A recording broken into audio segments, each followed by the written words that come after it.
একটি বর্তমান পেপার থেকে নেওয়া হচ্ছে। চিতপুর ডিপোর 24 কামরা ট্রেন গ্যারেজ বাড়ল। শিয়ালদা লাইনে দিন দিন বাড়ছে যাত্রী সংখ্যা, পাল্লা দিয়ে বাড়ছে টিকিটের চাহিদা। একই সঙ্গে যাত্রী নিরাপত্তা সুনিশ্চিত করতে রেল পুরনো রেক বদলে অত্যাধুনিক এলএইচবি কোচ ট্র্যাকে নামাচ্ছে।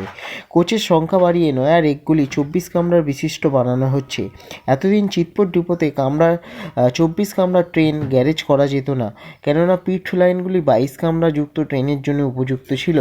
পরিকাঠামোগত এই ত্রুটির জেরে যাত্রী পরিষেবা ও ট্রেনের রক্ষণাবেক্ষণে যথেষ্ট প্রভাব পড়ছিল। সম্প্রতি পিট লাইনগুলি আরও 42 মিটার বাড়িয়ে তা 24 কামরা ট্রেন গ্যারেজ করার উপযুক্ত করে তোলা হয়েছে।